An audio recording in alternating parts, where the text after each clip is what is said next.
যখন এই মহিলাকে বাজার হতে দিল সেই সময় কোথায় ছিলেন? অপদার্থ পুলিশ, গলদার পুলিশ, বিরিপ কোয়েল, তার কাজ হয়েছে শুধু মমতা ব্যানার্জির হয়ে পলিটিক্স করা। প্রেস কনফারেন্স করছে পুলিশ, লজ্জা লাগে না? নিজেরা বলছেন 7,000 লোক ঢুকে গেছিল। 7,000 লোক যদি জমা হয় বিজেপিকে দেখে ভয় পাওয়ার কি আছে?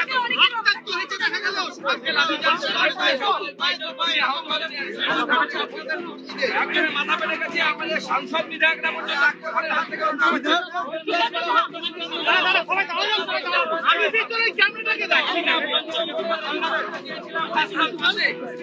আমাদের এই মঞ্চ করতে দেওয়া হয়নি, আমরা বাধ্য হয়েছি।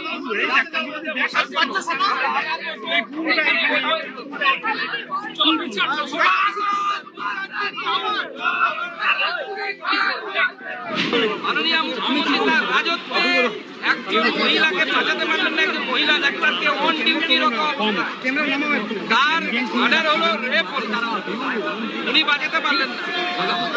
প্ল্যান হলো যে কিভাবে প্রমাণ লোপাট করা হবে, কয়েকশো বা কয়েক হাজার আমরা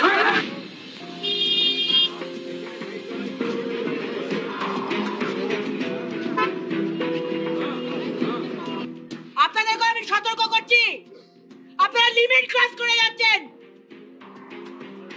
আজকে যারা আর্জি করে ভাঙচুর করলো তাদেরকে ধরতে পারলো না, আমাদের ধরতে এসছে। লজ্জা করে না?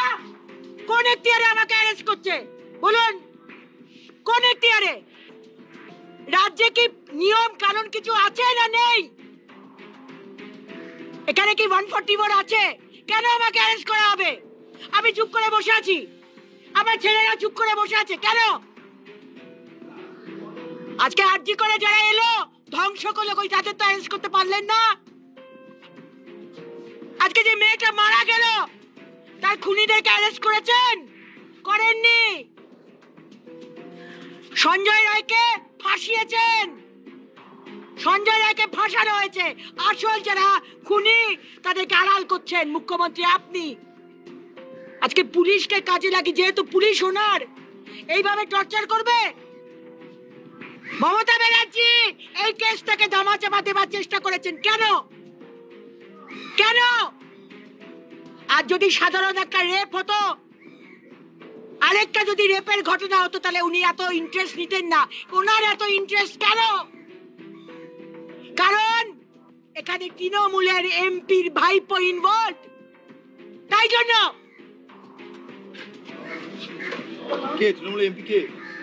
তৃণমূলের এমপির নাম আমি জানি, বলবো না। সিবিআই তদন্ত করে নাম বের করুক। আরজি করে ডাক্তার আসার নাম বলছে, আরজি করে নার্সরা তার নাম বলছে। আমাদের 2 জনকে অ্যারেস্ট করেছে, তার আগে 10 জনকে অ্যারেস্ট করেছে, আবার 2 জন আসবে, 200 জন আসবে, 2000 জন আসবে। আপনার জেল কম পড়বে মুখ্যমন্ত্রী, আপনার জেল কম পড়বে। আমাদের আন্দোলন চলবে, মুখ্যমন্ত্রী আপনাকে পদত্যাগ করতে হবে। হ্যালো মোটো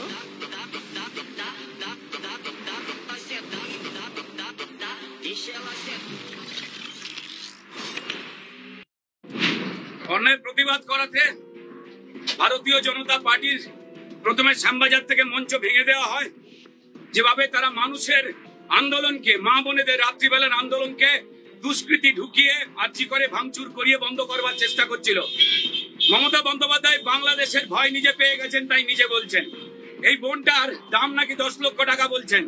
আজকে সকালবেলা থেকে প্রতিবাদ আন্দোলন যখন ভারতীয় জনতা পার্টির আমাদের লোকজনেরা করতে গেছিল এবং আমরা যখন কালচারাল সেলের পক্ষ থেকে প্রতিবাদ করেছি, রাস্তা নাকি জ্যাম হচ্ছে, এই অজুহাতে আমাদের মারধর করে গ্রেপ্তার করা হলো।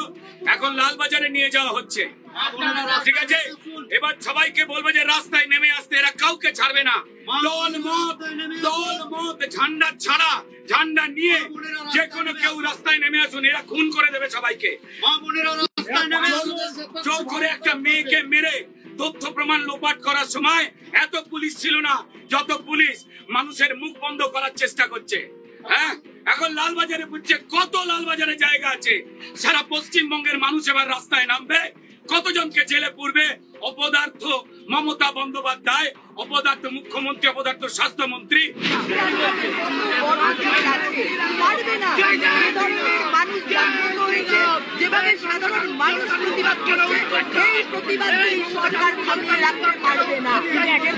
इस पूरी घटना में शुरू से ही जो अपराध हुआ, जो भयंकर अपराध हुआ, जो वहां एक पूरा नेक्सस है प्रशासन और अपराधियों का, उसको छिपाने के लिए शुरू से ही उन्होंने नीति अपनाई। जो प्रिंसिपल है वो प्रिंसिपल इस्तीफा देते हैं और ममता जी 4 घंटे के अंदर अंदर उसी प्रिंसिपल को, जिसकी पूरी जिम्मेदारी है इस पूरा नेक्सस को बढ़ाने का, उसको एक दूसरे मेडिकल इंस्टीट्यूशन में प्रिंसिपल के रूप में अपॉइंट कर लेते। वो तो हेल्थ मिनिस्टर है। क्या जवाब है? किसका फायदा हुआ कि जूनियर डॉक्टर्स की संघर्ष का स्थल को तोड़ा जाए? प्रोटेस्टर्स तो डॉक्टर्स के साथ थे, हजारों की तादाद में। और जो टीएमसी की गुंडे हैं वो इस पूरी घटना को छिपाने के उस नीति के साथ थे। कोई प्रोटेस्टर डॉक्टर की संघर्ष स्थल को तोड़ेगा क्या? कि शुरू से जो एक नियत और नीति रही है छिपाने की, बचाने की, वही नियत और नीति ममता जी की इस बयान में स्पष्ट रूप में दिख रहा है। এটা স্বৈরাচারী যারা, তাদের এটাই চরিত্র হয়। তারা মনে করে দমন করে, পীড়ন করে সবকিছু মুখের ভাষা কেড়ে নেওয়া হবে। তারই এটা প্রক্রিয়াটা পরিকল্পিতভাবে পুলিশ এবং তৃণমূলের হুলিগান, যারা তৃণমূলের যারা ক্রিমিনাল, তৃণমূলের যারা গুন্ডা, তারা মিলেমিশে এই ঘটনা ঘটিয়েছে। একদম মিলেমিশে প্ল্যান করে, তুমি ইট মারবে, আমি একটু সরে যাব, আমরা আবার ইট মারবো, তুমি একটু সরে যাবে। দুপক্ষ ইট মারামারি হলো, কারোর গায়ের নুন ছালেও উঠলো না। বুঝুন মজা, দুপক্ষে ইট যুদ্ধ হচ্ছে, কারো গায়ের নুন ছাল উঠলো না, কারো ঘাম বার হলো না, কারো মাথা ফাটলো না, ইট ছোড়াছুড়ি চললো।